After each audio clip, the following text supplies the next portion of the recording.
Alors, vous avez eu le temps comme ça de vous familiariser avec le titre du message, prêt pour le retour de Jésus. Est-ce que vous aimez la parole de Dieu? La parole de Dieu, c'est parole de vie. On ne peut pas, moi je ne peux pas concevoir qu'un chrétien ne lise pas chaque jour une portion, bien entendu, de la parole, mais une portion de la parole de Dieu pour se nourrir.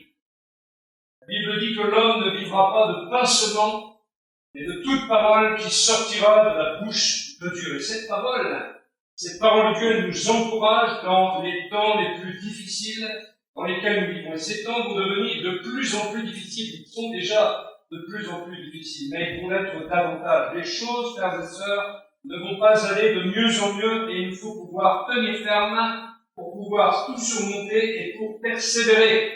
Et si vous pensez que tout va aller mieux, alors je vous le dis tout de suite, c'est que vous vivez dans le monde des bisounours. Et je trouve qu'il y a beaucoup de chrétiens qui vivent dans le monde des bisounours, malheureusement. La parole de Dieu nous décrit des choses réelles. La parole de Dieu nous montre les voyants indicateurs qui s'affichent chaque jour devant nos yeux et selon lesquels le Seigneur est à la porte. Jésus vient bientôt. C'est une réalité incontournable. C'est une réalité à laquelle le monde ne pourra pas se soustraire parce que c'est Dieu qui est le maître de l'univers et qui décide des temps et des moments et qui a fixé le jour où Jésus, le Fils de Dieu, reviendra. Le prince de ce monde ne fait qu'accomplir ce que Dieu permet qu'il doive accomplir et il a déjà prédit ce que le diable ferait. C'est une réalité que le retour de Jésus à laquelle la Bible prépare les croyants. Premier point sur lequel nous allons nous attarder, c'est que Jésus, avant de partir, ce qu'il a souhaité, c'est que les croyants ne soient pas des gens qui réchauffent les bancs des églises, mais qui deviennent des disciples. Et il a fait cette recommandation dans Matthieu 28, versets 18 à 20, dont on se sert pour parler d'évangélisation souvent. Et il s'est approché de ses disciples et il leur a dit, « Tout pouvoir m'a été donné dans le ciel et sur la terre. Allez donc, faites de toutes les nations des disciples. Baptisez-les au nom du Père, du Fils et du Saint-Esprit, et enseignez-leur à mettre en pratique tout ce que je vous ai prescrit. Et moi, je suis avec vous tous les jours jusqu'à la fin du monde. Tout pouvoir m'a été donné dans le ciel et sur la terre. Allez donc, faites de toutes les nations des disciples, baptisez-les au nom du Père, du Fils et du Saint-Esprit, et enseignez-leur à mettre en pratique tout ce que je vous ai prescrit. Et moi, je suis avec vous tous les jours jusqu'à la fin du monde. » Nous pouvons gagner des masses d'hommes et de femmes qui vont venir dans nos églises, mais ils doivent devenir des disciples. Ils doivent apprendre, nous devons leur apprendre à faire tout ce que le Seigneur a prescrit. C'est-à-dire qu'ils doivent devenir à leur tour des disciples du Maître, des disciples de Jésus. Et c'est ce que Jésus a enseigné à ses disciples. Il leur dit, gagnez des âmes, mais surtout faites des disciples en leur enseignant à garder ce qu'il a prescrit, tout ce qu'il a prescrit. Les disciples, ce sont ceux qui obéissent au Maître, qui font sa volonté. Préparer les nouveaux croyants au retour de Christ, c'est faire d'eux des disciples. Pas des gens juste assis sur une chaise, qui viennent au culte quand bon leur semble. C'est au contraire leur enseigner comment faire la volonté de Dieu. Veux-tu faire la volonté de Dieu ce matin ? Et vous dites pas amen ce matin, puis faire le contraire demain. Parce que Dieu vous écoute, chers amis. Ne soyons pas superficiels, ne soyons pas légers. Ne disons pas amen inconsidérément. Mais disons amen si notre cœur est au diapason de ce que nous disons. Être un disciple, c'est imiter le Maître. Et le Maître, qu'est-ce qu'il a fait ? Il a fait la volonté du Père. Il a dit, ma nourriture, c'est de faire la volonté du Père. Et non la sienne. Non pas ma volonté, mais la tienne, dira Jésus. Jésus a dit que aimer Dieu et être son disciple, c'est aimer Dieu de tout son cœur, de toute sa force, de toute sa pensée, de toute son âme. Et d'aimer bien sûr son prochain comme soi-même. C'est pas seulement le chanter distraitement le dimanche matin, mais c'est toute une vie. Un pasteur me disait qu'il avait demandé aux jeunes, dans une réunion de jeunes, à quel apôtre voudrais-tu le plus ressembler ? Et tous ont dit l'apôtre Paul. Mais il leur a dit, voilà ce que l'apôtre Paul a fait. Bien des fois, dans les périls, dans les naufrages, lapidé, laissé pour mort, abandonné, trahi par les frères, trahi par les Juifs, persécuté par les Juifs, persécuté par les païens. Après, il a demandé s'il y avait encore des candidats pour ressembler à l'apôtre Paul, il n'y en avait plus. Vous voyez, on parle légèrement, on rigole, on est léger au XXIe siècle. On n'a rien compris à la Bible, la plupart du temps. Frères et sœurs, il faut se réveiller parce que le retour du Seigneur est proche. Et être un disciple, c'est imiter le Maître, qui a fait la volonté du Père et non la sienne. La question que je vous laisse, et vous pouvez la noter pour ceux qui le veulent, qu'as-tu fait de l'appel de Dieu pour devenir un disciple? Le baptême d'eau par lequel tu t'es engagé à suivre le Seigneur en toute bonne conscience. J'ai écouté par le passé des témoignages, et j'avais l'impression, quand j'écoutais ces témoignages, que la personne qui était venue pour se faire baptiser était entrée dans l'église, avait vu de la lumière, et était entrée, et elle se faisait baptiser, et la personne est sortie parce qu'après elle est partie. Une fois baptisée, on croit que c'est un certificat de bonne conduite pour aller au ciel. Et puis finalement, cette personne, elle a fait naufrage quant à la foi, bien entendu. Et puis il y en a plein comme ça. Ils se font baptiser, mais ils ne savent même pas à quoi ils s'engagent. Ils s'engagent légèrement. C'est pour ça que je ne suis pas quelqu'un qui baptise très vite. Il y a quelque temps, quelqu'un me demandait pour un baptême. Disappeared, disparu. Porté disparu. Missing in action. Porté disparu. Avant le Covid, j'avais 3-4 candidats au baptême que j'ai préparés. On avait fait les 3/4 de la préparation au baptême. Sorti du Covid, 0 baptême. Personne n'était plus là. Alors on a raison de faire des préparations, parce qu'on montre aux gens ce à quoi ils s'engagent. Et j'espère que le Saint-Esprit les pousse à ne pas s'engager à faire n'importe quoi. Mais nous, qui avons été baptisés, qu'en est-il de nous? Ce matin, la Sainte Seine nous rappelait les souffrances de Christ pour nous, mais il nous est rappelé le jour de notre baptême. Rappelez-vous le jour de votre baptême. Quel a été votre engagement? Quelle a été votre joie? Quelle a été votre ferveur? Est-ce que cette ferveur, elle est encore là aujourd'hui? Est-ce que cet engouement, cet enthousiasme pour la vie avec Jésus est encore une réalité?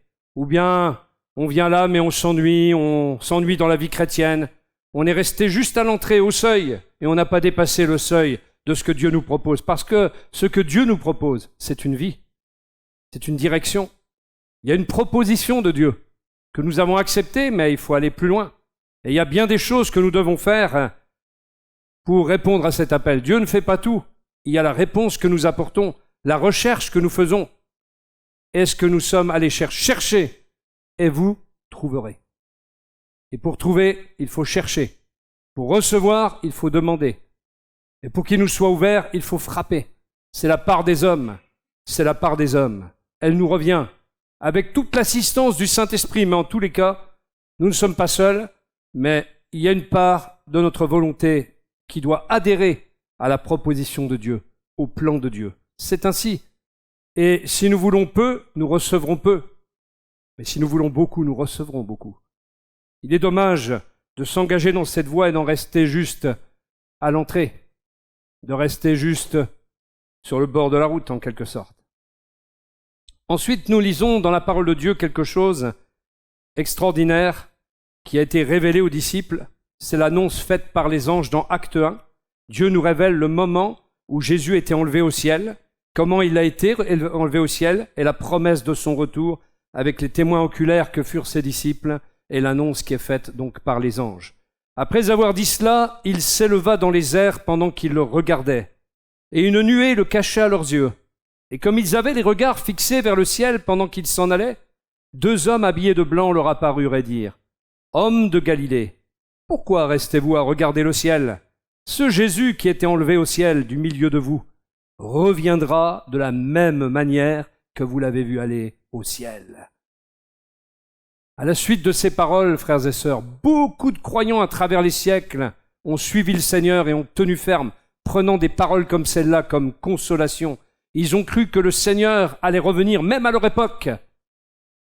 Cela a été le cas de l'apôtre Paul lui-même. Et tous les croyants de cette époque ont fait face aux martyrs. Certains ont vécu la persécution pendant 30 ans. Ils ont été persécutés. Ces chrétiens dont il est question dans Acte 8, qui ont été dispersés parce qu'une persécution a éclaté. Cette persécution a duré 30 ans, 3 décennies. Et c'est pour cela que l'apôtre Pierre écrit à ces Juifs dispersés parmi d'autres nations à cette époque-là pour les encourager dans leur épreuve. Ils étaient dans la fournaise de l'épreuve, la fournaise de la persécution. Et ils se sont accrochés à la parole de Dieu, aux promesses qui avaient été faites. Et les héros de la foi du XXe siècle dans les goulags soviétiques, quelqu'un me parlait tout à l'heure de Richard Wurmbrand qui a écrit son témoignage de ce qu'il a vécu pendant la persécution, un homme qu'on laissait debout pendant des heures, qui avait les mollets qui gonflaient. Et là, c'était pas l'orgueil, c'était la persécution. Et puis, on essayait de briser mentalement ces hommes qui croyaient dans le Seigneur, et ils ont tenu ferme au XXe siècle, parce que le Seigneur du 1er siècle et le Seigneur du XXe siècle sont le même. Et celui du XXIe siècle n'a pas changé non plus. Jésus-Christ est le même, hier, aujourd'hui, et éternellement. Dans les prisons du Vietnam, dans les prisons de la Chine communiste, dans toutes les prisons du bloc de l'Est, et aujourd'hui en terre d'islam, en Érythrée, des hommes et des femmes souffrent de la persécution, mais ils tiennent ferme. Et quand les chrétiens d'aujourd'hui, occidentaux, rechignent à venir aux réunions, vous êtes une honte pour ces chrétiens. Vous faites honte à ces chrétiens. Vous faites honte à ces hommes et ces femmes qui sont persécutés, dont la parole de Dieu dit que la terre n'est même pas digne de les porter. Hélas, aujourd'hui, peu de chrétiens ont conscience des temps dans lesquels nous vivons. Et beaucoup vivent même sans conscience de ce retour imminent annoncé par les anges. Les chrétiens d'aujourd'hui sont devenus religieux. Leur regard est devenu fixe sur une ligne de front céleste imaginaire. C'est une ligne qui n'est plus dynamique, elle ne bouge plus. Elle est pour eux une vague expérience qui peut-être bien que oui, peut-être bien que non va venir. Il n'y a plus de certitude, on n'attend même plus ce retour. On ne vit que pour soi, on ne vit que pour les divertissements. Or, la parole de Dieu nous encourage à la certitude et à l'espérance. Matthieu 16, versets 1 à 4, un autre texte qui nous parle. Les pharisiens et les sadducéens abordèrent Jésus et pour le mettre à l'épreuve, lui demandèrent de leur faire voir un signe venant du ciel. Jésus leur répondit, le soir, vous dites, il fera beau, car le ciel est rouge. Et le matin, il y aura de l'orage aujourd'hui, car le ciel est d'un rouge sombre. Hypocrite, vous savez discerner l'aspect du ciel, et vous ne pouvez pas discerner les signes des temps. Une génération mauvaise et adultère réclame un signe. Il ne lui sera pas donné d'autre signe que celui de Jonas le prophète. Puis il les quitta et s'en alla. Beaucoup de chrétiens vivent uniquement pour ce monde, comme s'ils allaient y vivre pour l'éternité. Ils vivent pour les choses terrestres et matérielles, et surtout pour les distractions en tout genre. Nous sommes happés par le matérialisme, la surconsommation. Le monde est entré dans l'Église de cette façon. Qu'est-ce que vous croyez? Que le monde est entré parce qu'il y a une femme en mini-jupe qui rentre dans l'Église? Non, le monde est entré parce que l'esprit du monde est en nous. Il est pourtant temps de se réveiller et de vivre chaque jour en chrétien et de vivre la réalité de l'Église rassemblée autour de Jésus, car c'est l'Église que Jésus vient chercher, pas un individu. Surtout pas un individu désobéissant à la parole de Dieu et qui fait sa propre volonté. Le seul signe que Dieu donne, nous dit Jésus, c'est le signe de Jonas, c'est-à-dire la croix de Jésus-Christ, là où il est mort et il est ressuscité. L'œuvre de la croix, seule porte d'entrée dans le ciel, seul chemin, seule voie de salut, seule voie pour le pardon du Père, pour une éternité avec Dieu. Je vous pose une autre question. Elle est marquée dans le marbre ici, là. Où en es-tu de ta recherche des signes des temps, de ta conscience de l'époque dans laquelle tu vis? Attends-tu toujours Jésus-Christ ou bien t'es-tu conformé à l'incrédulité de ce monde? Le Fils de l'homme, quand il viendra, trouvera-t-il la foi dans ton cœur? Une foi qui l'attend, une foi qui vit dans l'attente de sa venue.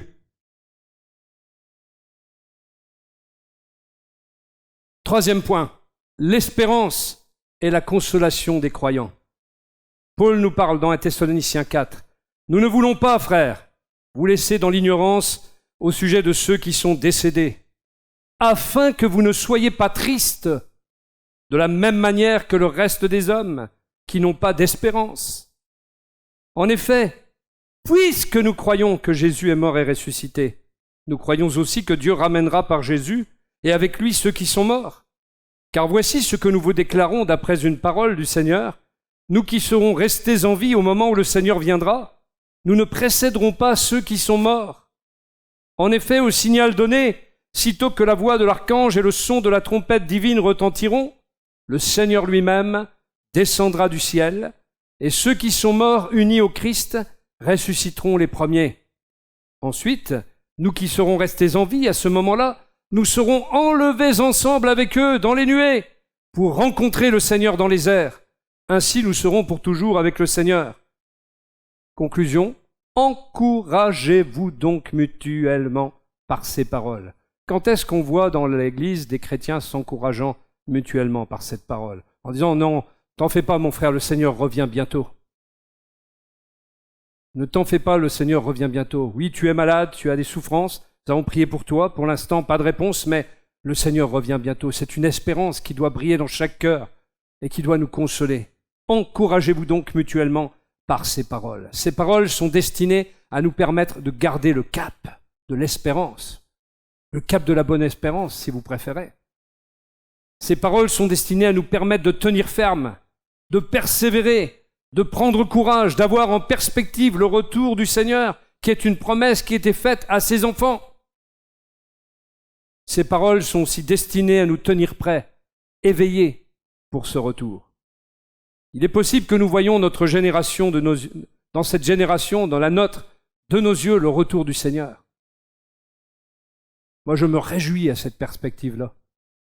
J'aimerais bien vivre l'enlèvement de l'Église, moi. C'est quelque chose que j'espère depuis ma conversion.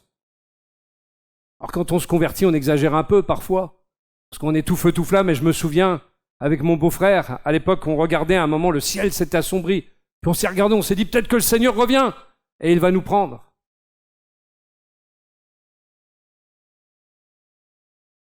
Mais si tel n'était pas le cas, est-ce que cela va amoindrir ma foi ?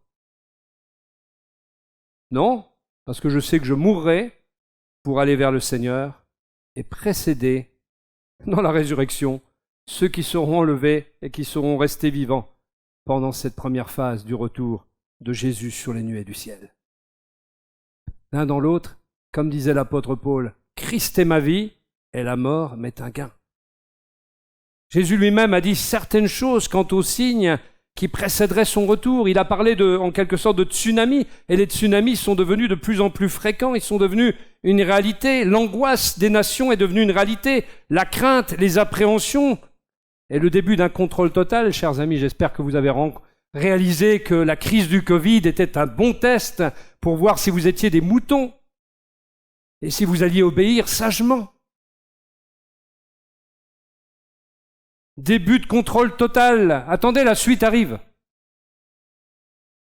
Quand vous vous êtes signé des autorisations, et je l'ai fait moi-même et je le regrette, à cause d'un virus, comme il y en a toujours eu d'ailleurs, des virus, mais apparemment, ne signez pas des autorisations, précipité pour obtenir un vaccin non homologué, ce n'est pas le discernement qui nous a motivés à ce moment-là, mais la peur et la panique. Et ce fut une belle expérience pour le nouvel ordre mondial, le NOM, comme je le dis, et qui va bientôt la renouveler avec la peur du bouleversement climatique, des changements climatiques, des bouleversements écologiques, des déséquilibres écologiques et climatiques, le délire écologique même, je dirais bien, et bien d'autres choses qui préparent l'arrivée sur la scène mondiale de l'homme impie, de l'homme d'iniquité, l'homme sans loi, comme le dit la Bible. Cet homme qui régnera sur terre en vue d'un contrôle total absolu, qui fera pâlir le roman de Orwell que certains connaissent, qui s'appelle 1984. Encore faut-il l'avoir lu, mais pourtant c'est quelque chose qui, lorsqu'il a été écrit, eh bien, nous disait ce qui allait arriver. Lire ce livre vous permettrait de comprendre ce qui se passe aujourd'hui. Je ne crois pas que ce soit un gros livre d'ailleurs, selon mon souvenir. Beaucoup de gens mais aussi des croyants mettent leur tête dans le sac par peur que de ce que la parole de Dieu nous dit. Mais la parole de Dieu nous dit de ne pas craindre, car ces choses sont annoncées, ces choses sont le prélude d'une nuit qui vient, mais aussi très vite d'une aurore qui fera se lever l'étoile du matin, Jésus-Christ. La nuit qui vient, elle est courte, chers amis. Elle est courte, mais bientôt vient l'aurore du matin. Et c'est ça qui nous motive. Je vous fais une proposition à nouveau. La venue de Christ est-elle toujours ton espérance? Est-elle source de consolation et de confiance en lui alors que ce monde est en train de faire naufrage, que la terre chancelle comme un homme ivre, comme le dit Ésaïe, et que les ténèbres sont devenues lumière et la lumière ténèbres, que le mal est considéré comme bien et le bien comme mal? Alors attention, frères et sœurs, à la tiédeur. Vous savez ce que c'est aussi la tiédeur? C'est celle qui nous fait accepter l'intolérable. C'est ce qui nous fait tolérer le péché. C'est ce qui nous fait être séduits par ce monde. C'est ce qui nous donne de ne même plus être indignés par le péché. C'était le cas de Lot qui s'était habitué à ce qui se passait à Sodome et Gomorrhe. 4e point, sa venue est proche, ou on peut appeler ça l'imminence du retour de Christ. Sa venue est proche. Luc 21, verset 25. Il y aura des signes extraordinaires dans le soleil, la lune et les étoiles. Sur la terre, les peuples seront paralysés de frayeur. Les peuples, pas les chrétiens. Devant le fracas d'une mer démontée. Plusieurs mourront de peur dans l'appréhension. Mourront de peur dans l'appréhension des malheurs qui frapperont le monde entier, car les puissances célestes seront ébranlées. Alors, on verra le Fils de l'homme venir dans les nuées avec beaucoup de puissance et de gloire. Quand ces événements commenceront à se produire, levez la tête et prenez courage, car alors votre délivrance se rapproche. Il ajouta cet exemple, prenez le figuier ou n'importe quel autre arbre. Il vous suffit de voir que les bourgeons commencent à pousser et vous savez que l'été est proche. Proche. De même, quand vous verrez ces événements se produire, sachez que le royaume de Dieu est proche. À quoi Jésus fait référence avec le figuier?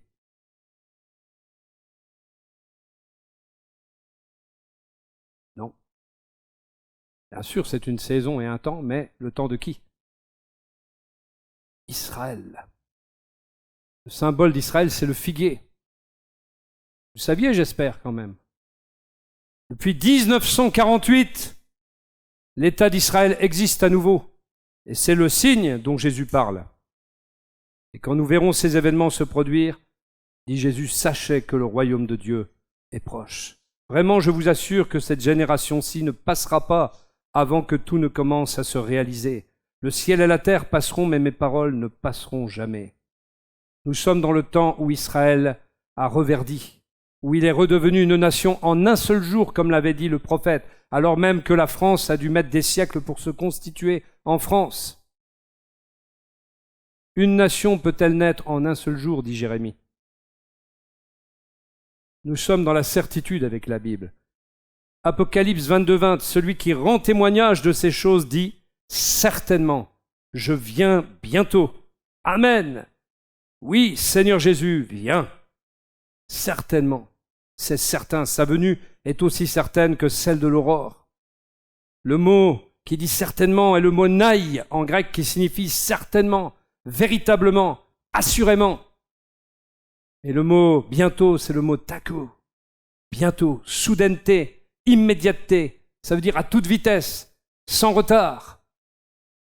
30% des gens aux États-Unis se disent chrétiens et pourtant pensent que Jésus ne va pas revenir.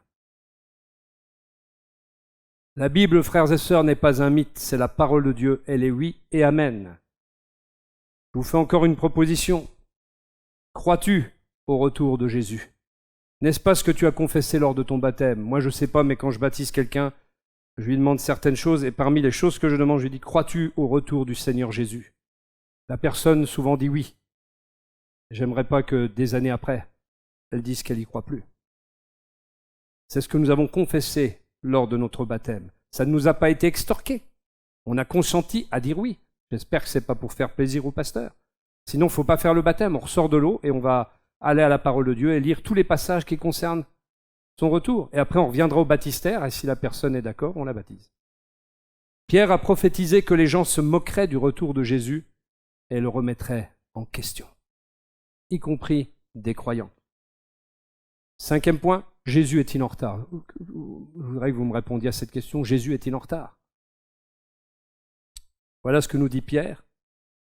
Mes chers amis, voici déjà la 2e lettre que je vous écris. Dans l'une comme dans l'autre, je cherche à stimuler en vous.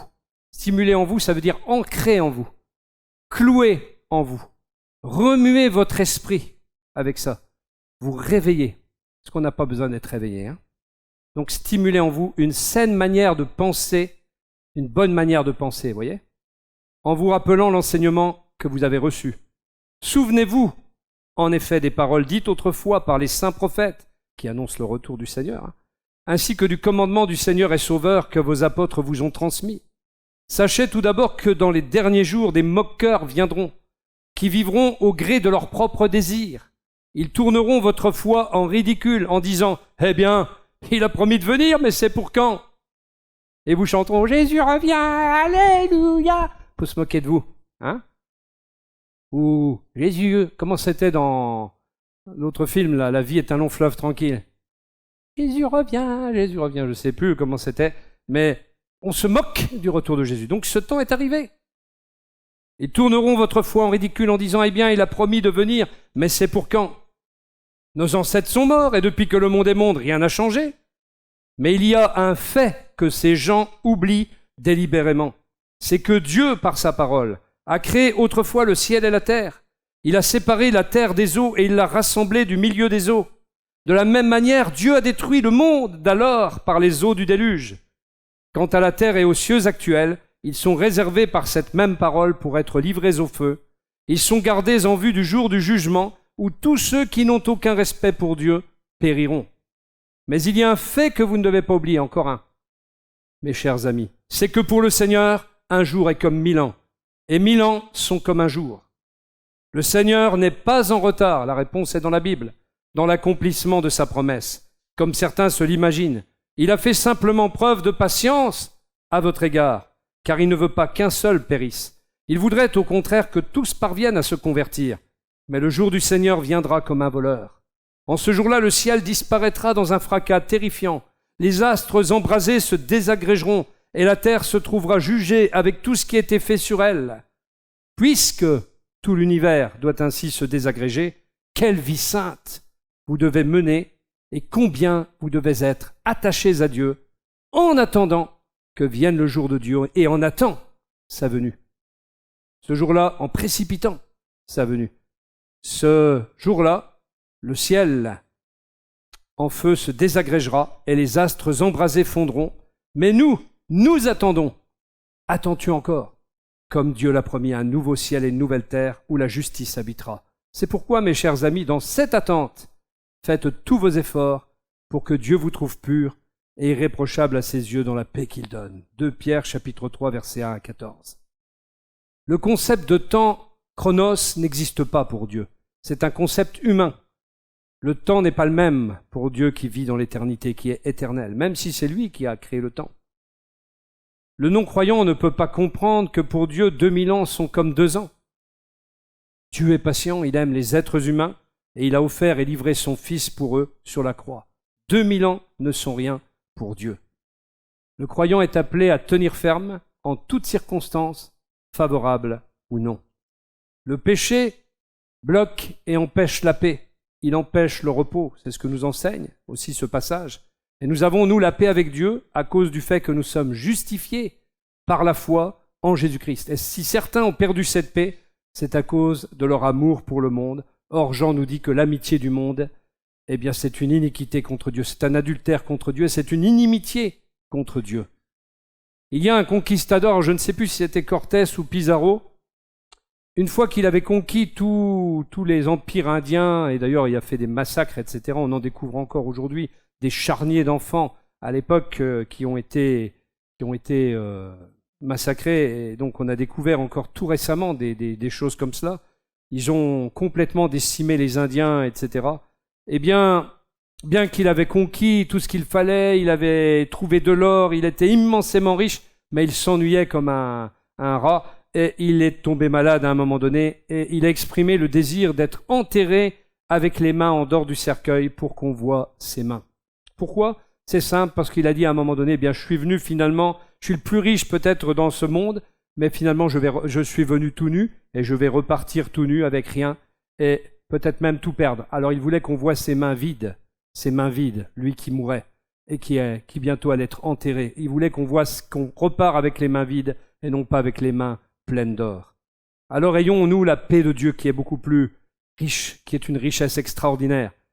Pour les tièdes, pour ceux qui s'acoquinent avec le monde, le Seigneur viendra soudainement, à une heure que personne ne connaît. Ils seront ébranlés parce qu'ils n'auront pas été préparés. Cette heure-là, il faut être prêt à tout moment pour recevoir le Seigneur. Et bien des textes nous avertissent d'être prêts pour ce retour. Et c'est le 6e point, une vie qui hâte le retour de Jésus. Une vie d'abord équilibrée et une vie de prière. 1 Pierre, chapitre 4, verset 7 nous dit « La fin de toute chose est proche.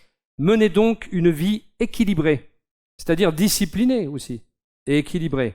Et ne vous laissez pas distraire, afin d'être disponible pour prier. » Je vous laisse conclure qu'est-ce que ça veut dire ne pas se laisser distraire. Pour pouvoir être disponible pour prier. Avons-nous beaucoup de temps pour prier dans notre génération? Moins qu'avant. La vie nous happe.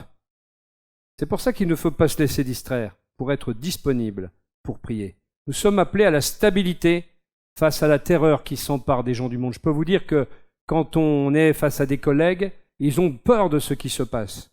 Et quand ils nous voient respirer la tranquillité, la paix et la joie, ça leur parle. Et ça leur parle même plus que les paroles qu'on pourrait leur dire avant cela. Alors après, vous avez un boulevard pour parler. Et nous sommes enseignés à avoir une vie disciplinée, à ne pas être constamment dans les divertissements et à être disponible pour prier. Affermir son cœur, l'esprit dégagé et non alourdi par les choses de ce monde. Il nous faut nous délester un peu de ce qui... Sinon, quand nous allons monter pour être enlevés, nous risquons de redescendre très vite parce que nous serons pleins de lest, le lest des choses de ce monde, qui nous retiendront à ce monde. On restera collés ici. Être patient face aux injustices de ce monde, sachant que le juste juge va revenir et va donner à chacun selon ses œuvres. Dernière proposition aussi, être disponible. Es-tu disponible pour prier ou bien si occupé que tu ne peux consacrer du temps à prier le Seigneur et être utilisé par lui pour le bien des autres, pour le bien de ton Église et pour le bien du monde. Je bénis le Seigneur pour les gens qui prient. Les gens qui prient pour l'Église, qui prient pour le pasteur, qui prient pour que chaque prédication ait un impact, qui prient pour le monde, qui prient pour que des gens se convertissent, pour que des familles entières se convertissent. Je bénis Dieu pour ces gens qui prennent du temps dans la prière. Et puis c'est une vie qui nous appelle à patienter donc. Jacques nous dit dans Jacques 5, versets 7 à 9, « Frères, patientez donc jusqu'à ce que le Seigneur vienne. Pensez au cultivateur, il attend les précieuses récoltes de sa terre. Il prend patience à leur égard jusqu'à ce que tombent les pluies de l'automne et du printemps. Vous aussi prenez patience. Soyez pleins de courage, car la venue du Seigneur est proche. Ne vous répandez pas en plaintes les uns contre les autres, frères, si vous ne voulez pas être condamnés. Voici que le juge se tient déjà devant la porte. » Et c'est Jacques qui le dit à son époque. Le Seigneur se tient à la porte depuis 2000 ans. Il attend le feu vert du Père. L'amertume ne permet pas à la grâce de Dieu de faire son œuvre. Et Jésus nous appelle à ne pas nous venger. La vie que nous devons mener, c'est une vie aussi qui garde l'assurance et qui nous donne de persévérer. Hébreux 10, verset 35, c'est le chapitre de « N'abandonnons pas ». Hébreux 10. « N'abandonnez donc pas votre assurance ». Ça prouve qu'on peut abandonner tout cela, en tombant dans le sommeil, en rétrogradant. « N'abandonnez donc pas votre assurance, qui est porteuse d'une grande récompense ». On a parlé des récompenses des croyants il y a quelque temps. Oui, vous avez besoin de persévérance pour accomplir la volonté de Dieu et obtenir ainsi ce qui vous est promis. Encore bien peu de temps. Et celui qui doit venir viendra, il ne tardera pas. Et le juste vivra par la foi. Mais s'il revient en arrière, il y a donc une possibilité de rétrograder. Je ne prends pas plaisir en lui, dit Dieu. Si tu pars en arrière, le Seigneur ne prend pas plaisir en toi. Quant à nous, nous ne faisons pas partie de ceux qui reviennent en arrière pour leur perte. Si tu es un vainqueur en Jésus-Christ, tu vas vers l'avant, tu vas pas vers l'arrière. Ceux qui reviennent en arrière pour leur perte, mais de ceux qui ont la foi pour le salut de leur âme. Car nous avons été sauvés, nous sommes sauvés et nous serons sauvés. Passé, présent, avenir. Mais si nous persévérons. La vie que nous devons mener, c'est un bon comportement au milieu des incrédules. Philippiens 4, verset 5. Que votre douceur soit connue de tous les hommes. Douceur et humilité ont la même teinte. Que votre douceur soit connue de tous les hommes. Le Seigneur est proche. Pourquoi le Seigneur, finalement, nous met en rapport la douceur, l'humilité avec le retour de Jésus? C'est étonnant, hein? C'est par rapport à ce comportement au milieu de la génération dans laquelle nous sommes. Notre comportement doit être irréprochable avant que le Seigneur vienne. Il y avait le fils d'un roi dans le Moyen-Âge, eh bien, il disait « je vais me comporter en fils de roi ». Alors il avait tout plein de caprices, etc. Et on n'en venait pas à bout de ce gamin-là. Parce qu'il se comportait, croyait se comporter en fils de roi. Et j'ai entendu parfois des croyants dire « moi je suis fils de roi, alors je fais ce que je veux. Je suis fils de roi, alors… » C'est se moquer de Dieu. C'est se moquer de Dieu. Et ça peut pas marcher, ça peut pas fonctionner. Le Seigneur nous dit ceci dans un autre passage, voilà celui-là. Restez en tenue de travail, c'est saignez vos reins. C'était traduit restez en tenue de travail parce qu'en fait, c'était quand on allait au travail à l'époque et on serrait bien sa ceinture pour pas que ça descende, comme nous aujourd'hui. Hein. Nous, c'est la braguette, mais eux, à l'époque, c'était une ceinture, voilà, pour les hommes en tout cas. Restez en tenue de travail. Gardez vos lampes allumées. Soyez comme des serviteurs qui attendent le retour de leur maître parti pour une noce. Dès qu'il arrive et qu'il frappe à la porte, il lui ouvre. Heureux ces serviteurs que le maître, en arrivant, trouvera en train de veiller. Vraiment, je vous l'assure, c'est lui qui se mettra en tenue de travail, les fera asseoir à table et passera de l'un à l'autre pour les servir. Peu importe qu'il rentre à minuit ou vers 3 heures du matin, heureux ces serviteurs qu'il trouvera ainsi vigilants. Vous le savez bien, si le maître de maison savait à quel moment le voleur va venir, il ne le laisserait pas pénétrer dans sa maison. Vous aussi, tenez-vous prêts, car c'est à un moment que vous n'auriez pas imaginé que le Fils de l'homme viendra. Pierre, en réaction de Pierre lui demanda, « Seigneur, cette comparaison s'applique-t-elle seulement à nous, ou bien concerne-t-elle tout le monde ?» Là, il commence un peu à paniquer, Pierre. Hein. Le Seigneur répondit, « Quel est le gérant fidèle et sensé à qui le maître confiera le soin de veiller sur son personnel pour qu'il donne à chacun au moment voulu la ration de blé qui lui revient. Heureux ce serviteur que le maître, à son retour, trouvera en train d'agir comme il le lui a demandé. » Faisons la volonté de Dieu, chers frères et sœurs. Parce que quand le Seigneur va revenir, c'est ce qu'il va regarder. En vérité, je vous l'assure, son maître lui confiera l'administration de tout ce qu'il possède. Mais si ce serviteur se dit « mon maître n'est pas prêt de venir », et s'il se met à maltraiter les autres serviteurs et servantes, à manger, à boire et à s'enivrer, son maître arrivera un jour où il ne s'y attendra pas et à une heure qu'il ne connaît pas. Alors le maître le punira très sévèrement et le traitera comme on traite les esclaves infidèles.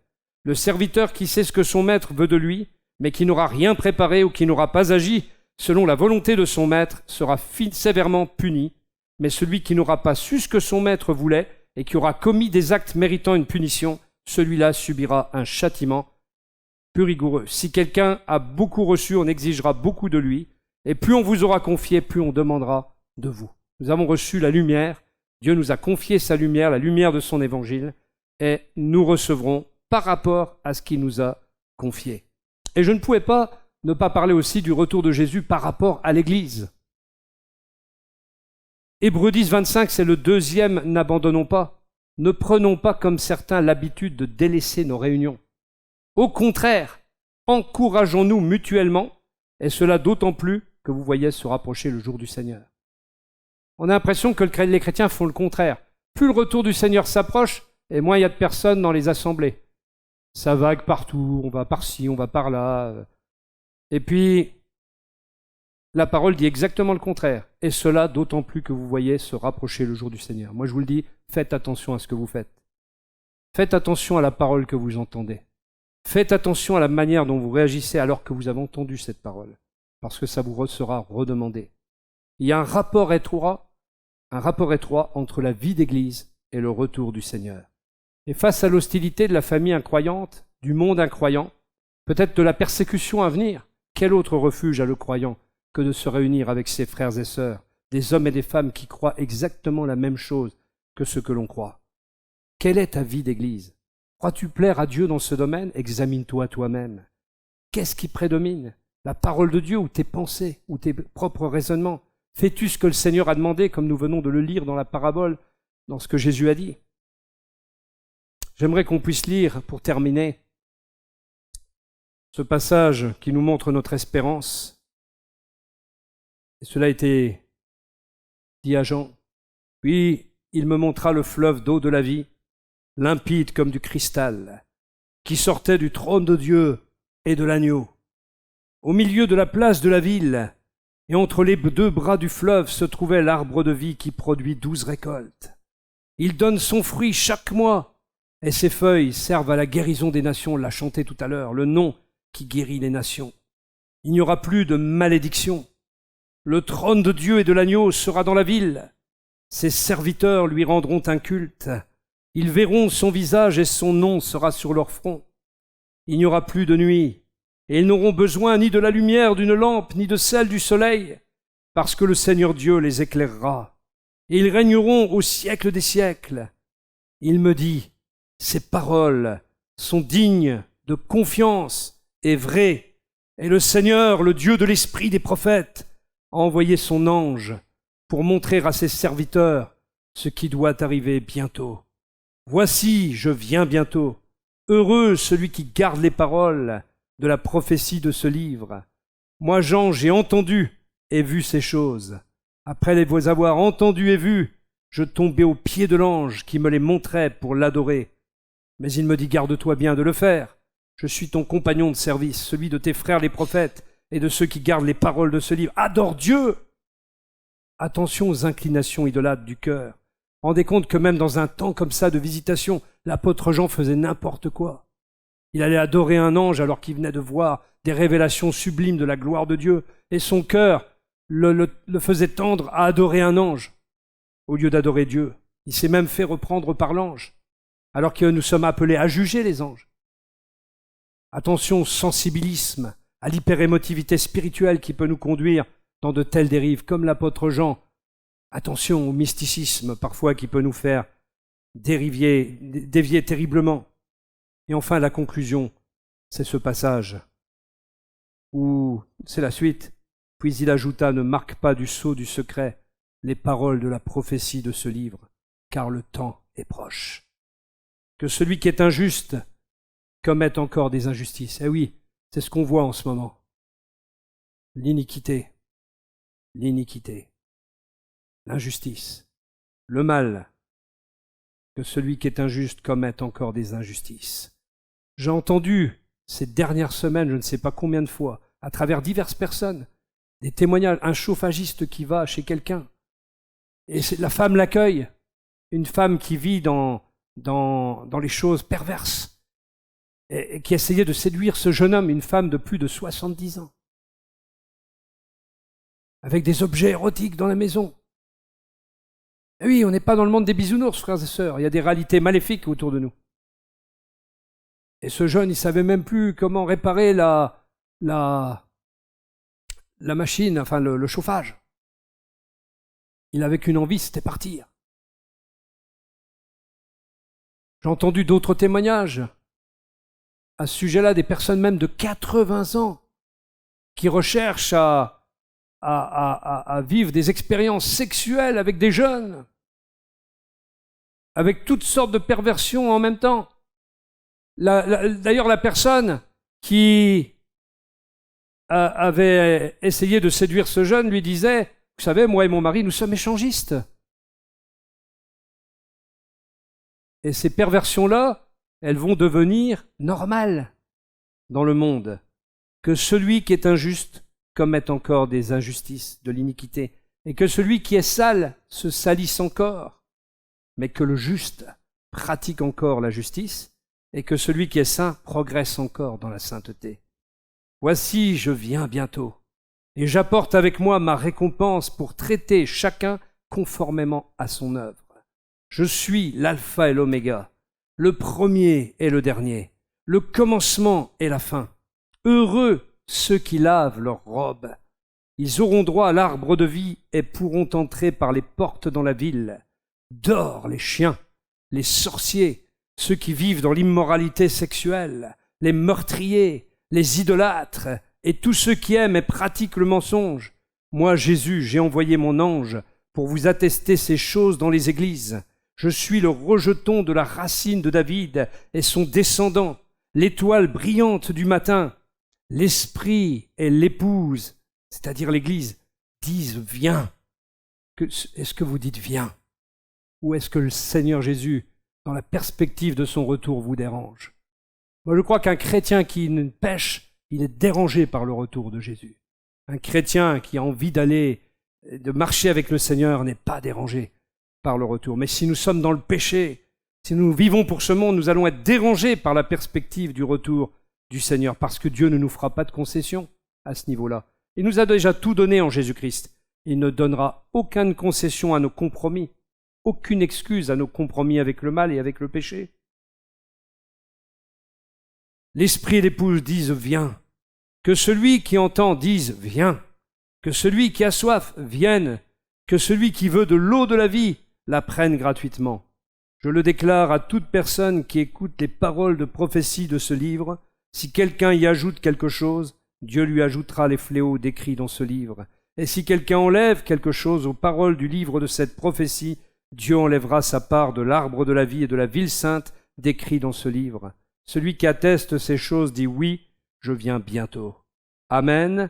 Viens, Seigneur Jésus, que la grâce du Seigneur Jésus-Christ soit avec tous les saints. Amen. Alléluia. Gloire à Dieu.